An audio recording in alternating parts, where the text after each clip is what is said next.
하나님께서는 베델의 야곱에게 말씀하시죠. 나는 여호와니 너희 조부 아브라함의 하나님이요 이삭의 하나님이라. 내가 누워있는 땅을 내가 너와 내 자손에게 주리니 내 자손이 땅의 티끌같이 되어 내가 서쪽과 동쪽과 북쪽과 남쪽으로 퍼져나갈지며 땅의 모든 족속이 너와 내 자손으로 말미암아 복을 받으리라. 여러분, 하나님께서는 에서가 아니라는 겁니다. 에서가 아니라 야곱을 통해서 아브라함의 복이 이어질 것을 말씀하십니다. 에서의 후손이 아니라 야곱의 씨를 통해서 천하 만민이 복을 받을 것이라고 말씀하는데, 여러분, 그렇다고 한다면 왜 에서가 아니라 야곱일까? 사실 그 이유를 명쾌하게 설명하기란 어렵습니다. 그래서 성경을 보면 단지 그 기쁘신 뜻대로 그렇게밖에 말씀을 드릴 수 없는데, 여러분, 사람의 구원은 또 하나님의 선택은 인간의 행위로 말미암지 않습니다. 다시 말하면 어떤 사람이 선택받을 만한 일을 해서 구원받을 만한 일을 해서 그를 구원하신 것이 아니라는 거죠.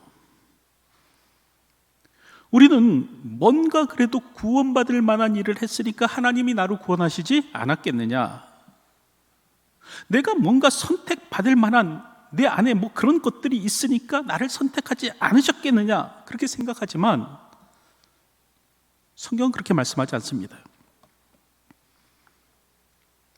너희는 그 은혜를 인하여 믿음으로 말미암아 구원을 얻었나니. 여러분, 이 말씀은 사람의 구원의 행위가 전혀 작용하지 못한다라는 말씀입니다.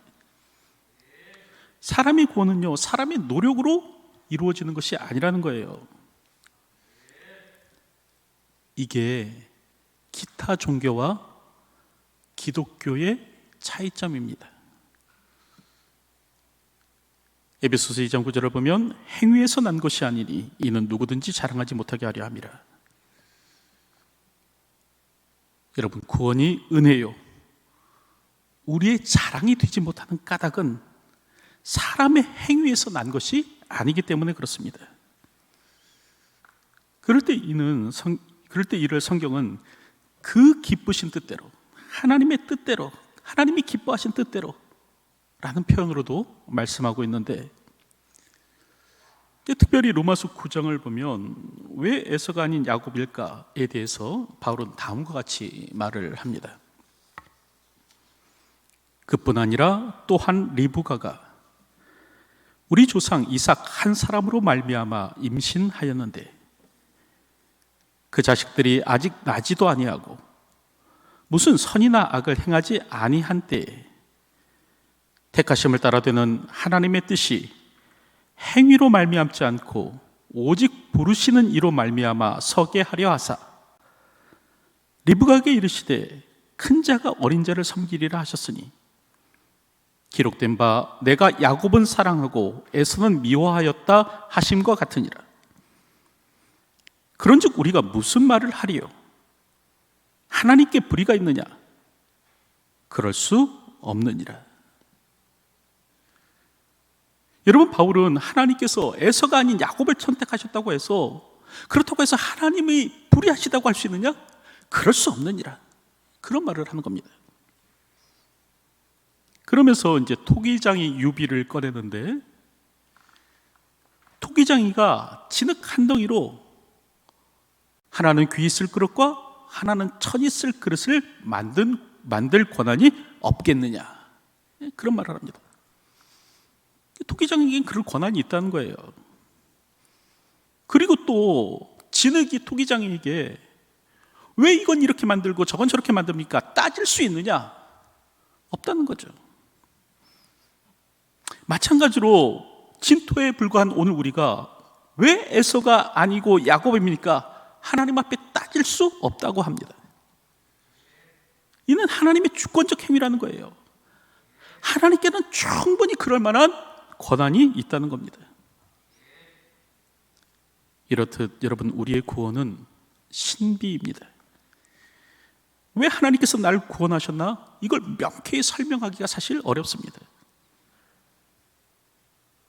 그래서 우리는 이를 은혜라고 이야기를 하는데, 여러분, 우리는 구원의 진리에 관해서 우리 자신의 무지와 한계를 인정할 수 있어야 됩니다.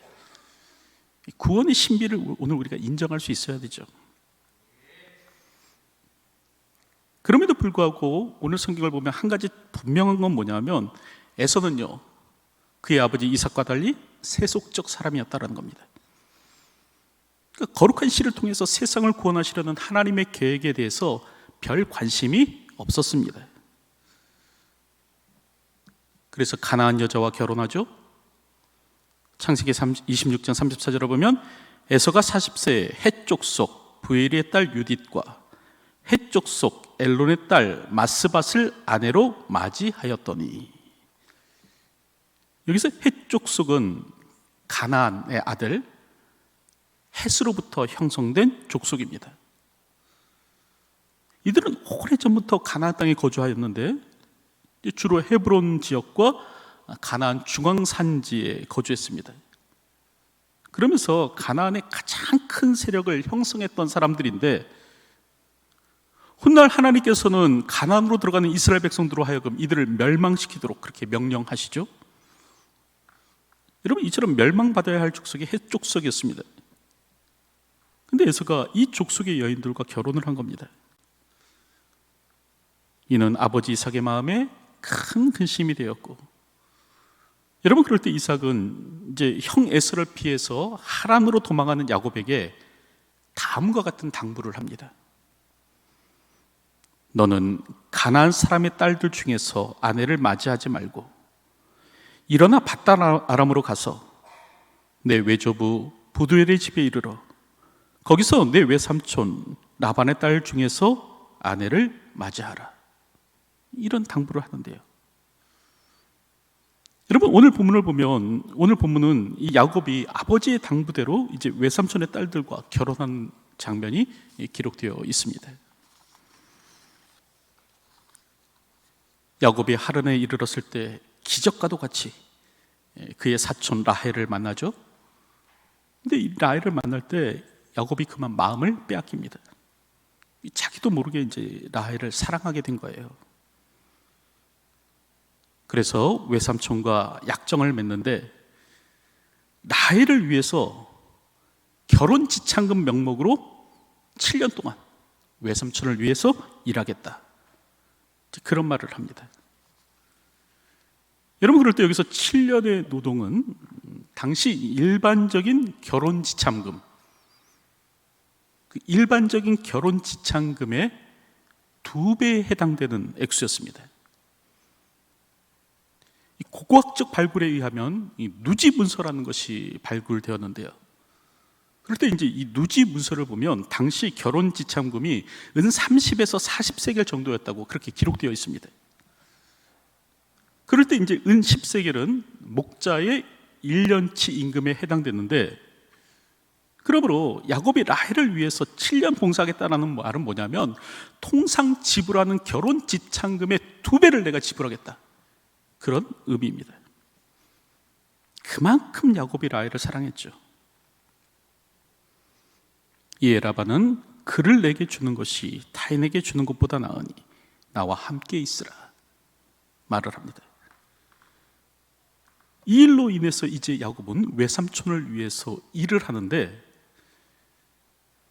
여러분, 성경을 보면요, 야곱이 라헬을 위하여 7년 동안 라반을 섬겼으나 그를 사랑하는 까닭에 7년을 며칠같이 여겼더라 말씀합니다.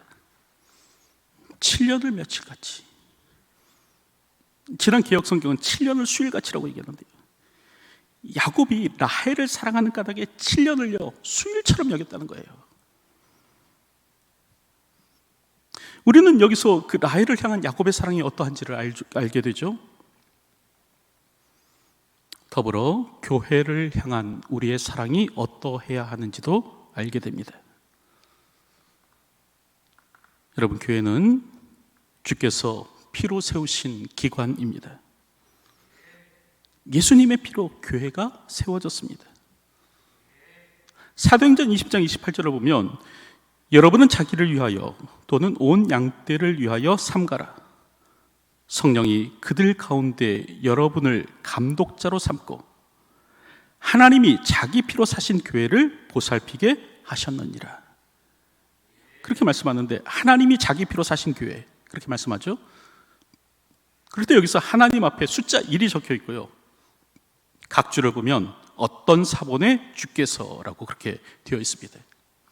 그러니까 하나님이 자기 피로 사신 교회, 이 말은 주께서 자기 피로 사신 교회, 동의어라는 거죠. 교회는 예수님이 피로 사신 기관입니다. 그러므로 우리는 주님을 사랑하듯 교회를 사랑할 수 있어야 합니다. 물론 교회는 죄인의 얼굴도 가지고 있습니다. 우리가 알듯 교회는 죄인들이 모인 것 아닙니까? 예수님은 나는 의인을 부르러 온 것이 아니요 죄인을 부르러 왔노라 말씀하십니다. 그러니까 교회는 의인들의 집합소가 아니고요, 여전히 죄인의 얼굴을 한 사람들의 모임이라는 거죠. 그러다 보니 가끔 잡음도 생기고 문제도 일어납니다. 크고 작은 문제가 자꾸 일어나죠. 하지만 문제 없는 교회는 천국에나 있습니다. 얼마 전 2023년도 한국교회의 사회적 신뢰도 여론조사 결과가 발표되었는데 예상한 대로 3년 전이죠. 2020년 조사한 것보다 그 결과가 나빴습니다. 한국교회를 신뢰한다라는 응답은 21%로 이제 10명 중에 8명은요 한국교회에 대한 불신을 답했습니다. 그럴 때 이제 지난 조사 결과와 비교했을 때 신뢰도가 10.8%나 떨어졌더라라는 거죠. 왜 이런 일이 일어나는 것일까? 이유가 여럿 있겠지만 그 이유 중 하나는 뭐냐면 교회의 태생적 문제입니다. 그러니까 다시 말하면 교회는 의인들의 공동체가 아니라 죄인의 공동체이기 때문에 그렇습니다. 이제 그러다 보니까 말도 많고요, 탈도 많은 거예요. 그러므로 우리는 교회를 포기해야 되는가? 그렇지 않습니다. 여러분 바울을 보십시오. 바울이 세웠던 교회, 섬겼던 교회, 몸담았던 교회는 여러분 천사들의 공동체와는 전혀 거리가 멀었습니다. 이제 그러다 보니까 어떤 일도 하는가? 바울의 사도직에 대해서 도전까지 하는 거예요. 고린도 교회와 같은 경우는요 바울의 사도직을 의심합니다. 몸으로 대할 때는 약하고 말도 시원치 않은 바울이 사도일 리가 없다는 거죠.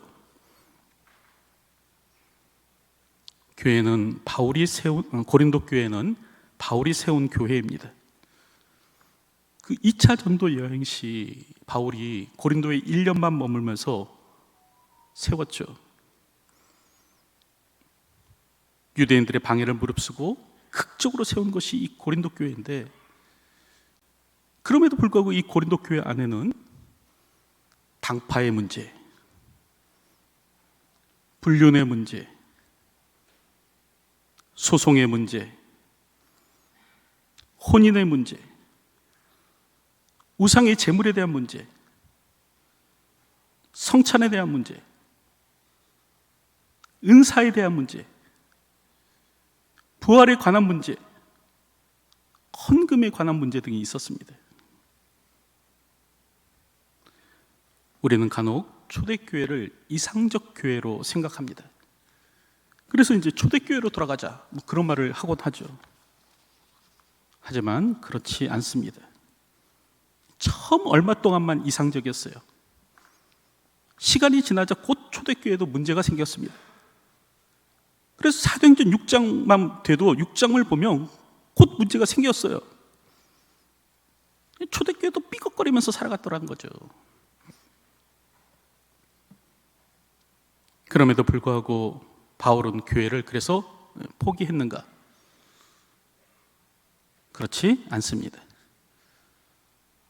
고린도서 11장을 보면 내가 수고를 넘치도록 하고 옥에 갇히기도 더 많이 하고 매도 수없이 맞고 여러 번 죽을 뻔하였으니 유대인에게 40에 하나 감한 배를 5번 맞았으며 3번 태장으로 맞고 1번 돌로 맞고 3번 파손하고 일주일을 깊은 바다에서 지냈으며 여러 번 여행하면서 강의 위험과 강도의 위험과 동족의 위험과 이방인의 위험과 시내의 위험과 광야의 위험과 바다의 위험과 거짓 형제 중의 위험을 당하고 또 수고하며 애쓰고 여러 번 자지 못하고 줄이며 목마르고 여러 번 굶고 춥고 헐벗었노라.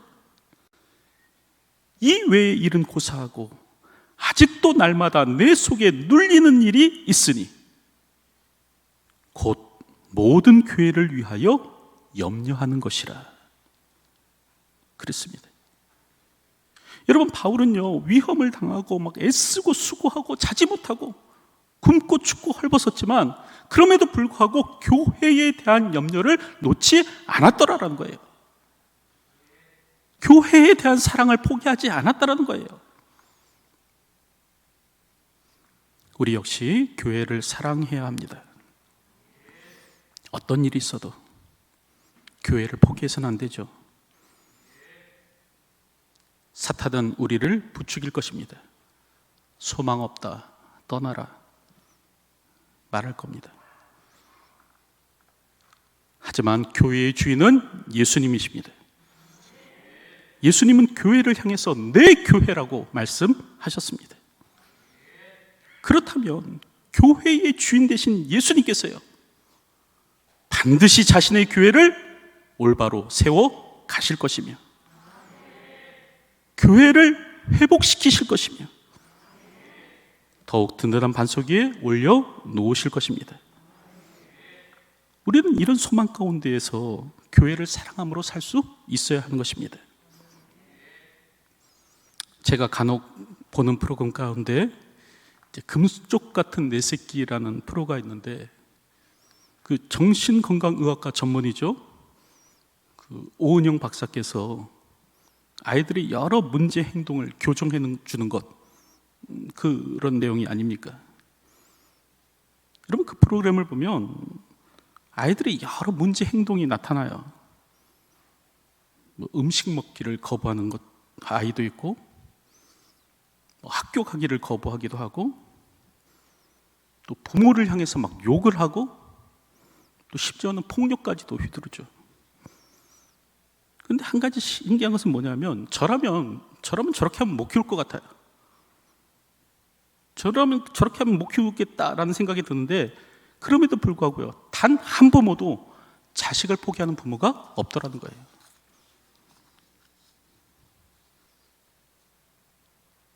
교회는 주님께서 피로 세우신 기관입니다. 예수님의 피값으로 세운 공동체입니다. 그러므로 우리도 포기해서는 안 됩니다. 주님의 교회를 포기해서는 안 되죠. 주님의 교회를 사랑해야 합니다. 미국의 유명한 기독교 작가죠. 필립 얀시가 교회를 향해서 그런 말을 했어요. 나의 고민, 나의 사랑. 여러분 그에게도 교회는요 고민거리였습니다. 뭐 한국 교회만 고민거리가 되느냐? 아니에요. 미국 교회도 마찬가지예요. 그럼에도 불구하고 그는 무엇을 고백하는가? 교회는 그럼에도 불구하고 나의 사랑이라는 거예요. 오늘도 교회를 사랑함으로 사시기 바랍니다. 야곱이 라헬을 사랑한 것 같이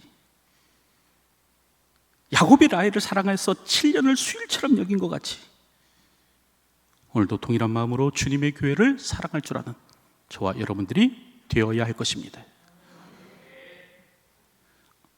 이처럼 오늘 본문을 보면 야곱은요, 라헬을 사랑해서 7년을 수일처럼 일을 하는데, 그런데 그의 외삼촌 라반은 결코 만만한 사람이 아니었습니다. 교활하기가 야곱을 능가하는 사람이었죠. 우리가 알듯 야곱의 이름의 뜻은 발꿈치를 잡았다죠. 여기서 이제 속이는 자라는 의미가 파생되는데, 야곱은 속이는 자였습니다. 그래서 이제 형도 속이고 아버지도 속이고 그러는데, 이런 야곱을 속인 사람이 있으니 그가 누구인가? 외삼촌 라반이었다는 거예요. 7년이 지나 이제 드디어 이제 혼인식이 치러지게 됩니다. 그런데 이때 이 외삼촌이요, 신부를 바꿔치기 합니다. 야곱이 사랑했던 라헬이 아니라 라헬의 언니 레아로 바꿔치기 하죠. 성경을 보면 레아는 시력이 약하고 라헬은 곱고 아리따우니 말씀합니다. 이제 여기서 시력이 약하다라는 말이 나오는데, 약하다라는 말이 히브리어로 라크입니다. 뜻은 연약하다, 허약하다라는 그런 의미와 더불어서 이제 부드럽다, 온화하다, 섬세하다라는 의미를 가지는데, 그래서 혹자는 이제 레아는 시력이 약하고, 이 말은 레아의 눈이 섬세했다, 또 부드러웠다, 온화했다라는 의미도 될 수 있다라고 그렇게 말을 합니다. 그래서 우리가 지금 강단용으로 쓰는 이 개역개정 성경은 레아는 시력이 약하고 라는 말로 번역하고 있지만, 우리가 이제 간혹 참고용으로 사용하는 새번역 성경은 레아는 눈매가 부드럽고, 또 공동번역 성경은 레아는 부드러운 눈매를 하고 있었지만, 이렇게 번역을 합니다. 그러므로 레아의 시력이 약하고 라는 말은 반드시 레아가 못생겼다, 박색이었다라는 뜻은 아닐 수 있습니다. 이 번역에 대해서는 여러 의견이 존재한다는 거죠. 그럼에도 한 가지 분명한 것은 뭐냐면, 야곱이 사랑하였던 것은 레아가 아닌 라헬이었다는 겁니다. 그러니까 야곱이 결혼하기를 원했던 것은 레아가 아닌 그 동생 라헬이었다는 거죠. 그럼에도 불구하고 야곱은 뜻밖의 사람과 결혼하죠. 외삼촌의 괴기에 빠져 그 레아와 결혼하게 되는 겁니다. 그럴 때 이는 하나님께서 약속하신 대로 아브라함의 씨가 번성하는 방법이 되기도 합니다. 이로 인해서 이제 야곱은 레아뿐만 아니라 라헬, 또 라헬의 종이었던 빌하, 그리고 레아의 종이었던 실바와도 결혼하게 되는데, 이로 인해서 이제 야곱은 모두 12명의 아들을 갖게 되죠. 그리고 이들을 통해서 이스라엘의 12지파가 만들어지게 됩니다. 더불어서 이런 라반의 속임수는 야곱에게 거울이 됩니다. 다시 말하면 야곱이 지난날에 했던 일에 대해서 깊이 반성해보는 계기가 되었다는 거죠. 이에 대해서 이제 40년간 야곱을 연구했던 폴 스티븐스는 이 부분을 주석하면서 이렇게 얘기합니다. 속이는 자 야곱이 속임을 당한다. 야곱은 라반의 모든 속임수에서 눈이 어두운 아버지 앞에 에서의 옷차림으로 선 자신의 모습을 거울을 들여다보듯 보았을 것이다. 야곱은 자신이 했던 대로 돌려받게 되었다. 하나님은 야곱에게 계속 거울을 들이대면서 그가 자신의 모습을 들여다보고 하나님을 더 깊게 만나도록 하셨다. 레아뿐 아니라 자기의 이익을 위해서 항상 모사를 꾸미는 라반은 하나님이 잘 닦아둔 거울이었다. 라반은 거울이었다는 거예요. 여러분, 거울은 그 사람의 어떠함을 비추어내는 것이죠. 그 사람이 있는 그대로를 드러내주는 것인데, 그러다 보니까 이 도박장에는 거울을 두지 않는다고 하지 않습니까? 도박장에 없는 것 세 가지가 있다고 하죠. 첫째는 창문이 없습니다. 그래서 날이 새는지 모르고 도박하는 거예요. 둘째는 시계가 없습니다. 그래서 막 시간 가는지 모르고 도박하는 거예요. 셋째는 거울이 없습니다. 그래서 도박으로 인해서 막 초췌해져 있는 자신의 얼굴을 보지 못하도록 만드는 겁니다. 이와 같이 거울의 역할이 뭔가? 비춰주는 거예요. 그 사람의 어떠함을 드러내주는 건데, 여러분, 라반의 속임수가 야곱에게는 거울과 같다는 겁니다. 자신의 모습을 비춰볼 수 있는 거울과 같다라는 거죠. 야곱은 라반의 속임수를 통해 자신의 행동을 돌아보게 됩니다. 그리고 자신의 속임이 얼마나 다른 사람에게 아픔으로 다가가는 건지를 깨닫게 되죠. 그리고 그 속임에 대해서 깊은 반성을 하게 되는 겁니다. 여러분, 이처럼 사람에게는 무엇이 필요한가? 자기 자신의 삶을 비춰주는 거울이 필요합니다.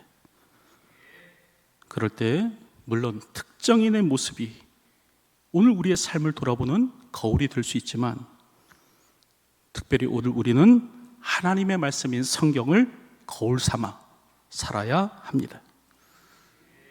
말씀을 통해서 내 자신을 비춰보고 나의 모난 것과 거짓된 것과 부정한 것을 다시 한 번 더 살피며 오늘 나 자신을 깨끗게 온전케 할 수 있는 사람이 되어야 하는 것이죠. 오늘도 하나님의 말씀을 거울 삼고 사시는 분들이 되셨으면 합니다. 말씀에 비추어 나 자신을 돌아보시기 바랍니다. 하나님의 말씀의 거울을 통해 나의 민낯을 좀 들여다보고 오늘 우리의 숨은 사람을 온유하고 안정한 심령에 썩지 아니할 것으로 단장해 갈 수 있는 저희들이 되어야 할 것입니다. 이제 말씀을 맺으려고 하는데, 오늘 성경을 보면 야곱이 드디어 하란에 도착하죠. 그리고 그곳에서 라헬을 위해서 7년을 수일처럼 일을 했는데, 여러분, 교회를 향한 우리의 사랑도 마찬가지여야 됩니다. 우리도 주님의 교회를 사랑해야 합니다. 더불어 야곱은 외삼촌 라반의 모습 속에서 자신의 모습을 보게 되는데, 라반은 야곱을 위해서 하나님께서 마련하신 거울이었다는 겁니다. 그럴 때 우리는 다른 사람만이 아니라 무엇보다도 하나님의 말씀을 거울 삼고 살 수 있어야 됩니다. 말씀으로 내 삶을 비춰보고 그 말씀에 합당한 대로 내 삶을 교정하며 살 수 있어야 하는 것이죠. 오늘도 말씀의 거울을 통해 우리 자신을 비춰가며 살아가는 저희들이 되었으면 합니다. 그럴 때 하나님의 언약하신 복이 우리의 것이 될 것입니다. 오늘도 이 같은 사실을 기억하며 라헬이 야곱을 사랑한 것 같이 주님의 교회를 사랑한 것, 하나님의 말씀을 우리 삶에 거울 삼고 살아가는 저와 여러분의 삶이 되시기를 주님의 이름으로 축원드립니다. 기도하겠습니다. 야곱이 라헬을 사랑한 것 같이 저희도 주님의 교회를 사랑하게 하여 주시기를 소원합니다.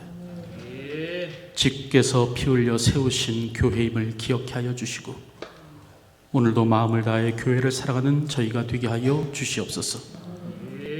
더불어 말씀을 거울 삼고 사는 저희들이 되게 하여 주시기를 소원합니다. 하나님의 말씀에 우리의 삶을 비춰보게 하여 주시고 그 말씀을 통해 우리 자신을 다듬어가는 저희들이 되게 하여 주시옵소서. 예수님의 이름으로 기도하옵나이다. 아멘.